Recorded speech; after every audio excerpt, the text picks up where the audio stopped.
Hey there, Sharon Horne-Ellstrom here. Welcome to day 100 Get Your Goals Annual Challenge. We're focusing on financial health, financial well-being this month.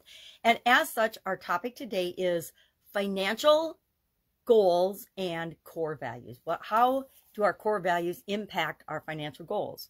Now, why are core values and why are financial core values even important?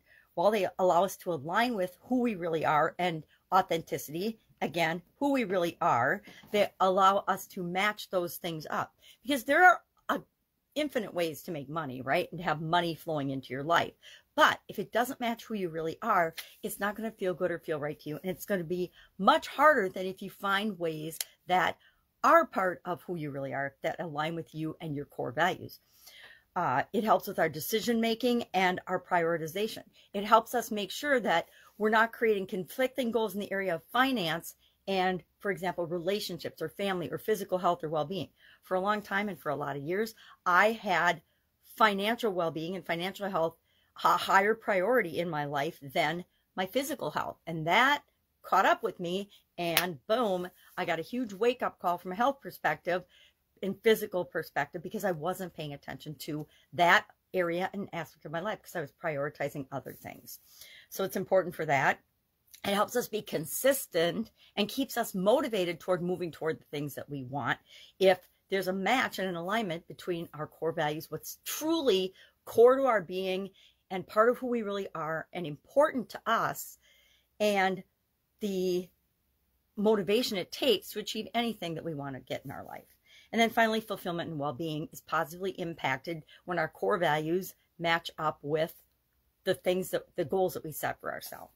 So how do we identify our financial core values? Well, number one, have some self-reflection. Just sit down today and spend some time thinking about, okay, what are the results in my life like right now financially? And is the way I'm achieving those results in alignment with who I am? Does it match my priorities? Does it conflict with any other core values that I have in other areas and aspects of my life? If, for example, if you have a goal to attend all of your kids' field trips, sporting events, competitions and things, yet your financial goals don't match or allow you to do that because you'll choose them over attending the school play, then there's a mismatch there. They conflict, they butt heads. And as long as they're butting heads, that's where we go into and say, okay, well, what core value is more important to me? To me, it's more important to be present for my children for the small time that they're children than it is to talk to another client, talk to another customer, work on an engineering project at work after hours, etc. So prioritization, so self-reflection, think about what's important to you and most important to you. Then prioritize those things. We do that a lot, right? We ranked all of the life framework areas and aspects of our life, right? In the beginning, in the very first couple of days of this challenge, we said physical, mental, emotional, spiritual, financial, relationships, contribution, communication, and confidence. What right now is the prioritization order of those to meet? And if you need to, you can go back and you can check in with that. That's why I recommend that you do like I do and keep a whole notebook for the challenge and all your days notes and things in that, so that you can go back and you can say, okay, well, this is how I prioritize them before in January. Is this still true for me right now? I do that several times during the year, especially when a challenge or a conflict or something comes up. I revisit and say, okay, yes, I said family was most important to me 2 months ago, but right now something else has happened, another challenge, and so now financial is more important. It just depends. We also want to align our goals with our core values, right? We want to make sure that they match up. And then finally, we want to refine and clarify our goals. So what's our action item today? And I'll give you some examples of financial core values. I'm going to challenge you to pick between 1 and 3 for this year. Let's say we're doing our annual core values goals match. I want you to pick, and I always do the same thing too here, 1 to 3 different core values in this financial area and aspect of your life. Why? Because we have 9 different life framework areas. And if we have 1 to 3 for each one, that's between 9 and 27 different core values. And then what we do after we get through all the months, and as we're going through it, I do this. I look back and I say, okay, well, for financial core values, I have, you know, I don't know if I guess love would be there. Love and passion are one of my core values.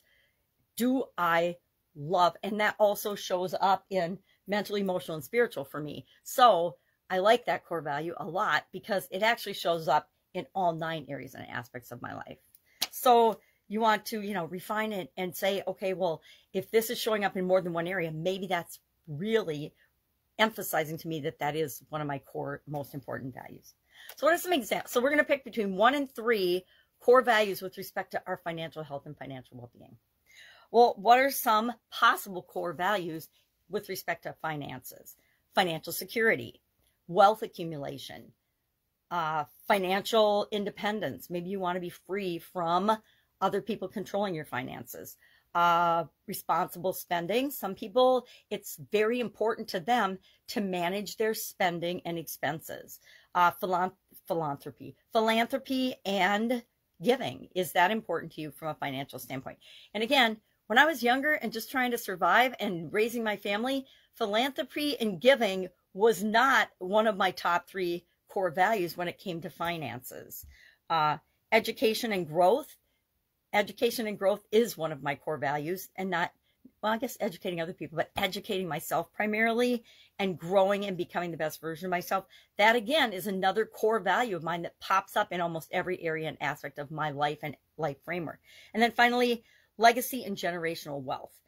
Those are just, I think, 7 examples of core values you may or may not have with respect to finance. Remember, it doesn't matter what anyone else thinks of what your core values are, or really what anyone else thinks of you or me. What matters is, how do they make you feel? If I say financial security, I get a meh feeling. It doesn't motivate me. It doesn't drive me. It doesn't inspire me. It's not in alignment with who I am. Of course, I want financial security, but it's definitely not one of my core values. I guess because I know that the world's uncertain, and I've won and lost, had financial security, been broke more times than I can count. So I made that not one of my core values. If financial security was one of my core values, I would always be doing just the safest thing, and I don't want to be that way. So today, action item, 3 core values with respect to financial life framework, our financial well-being, our financial health, our financial goals. Any questions about this, hit me up. Otherwise, I will be with you tomorrow. Have an awesome day.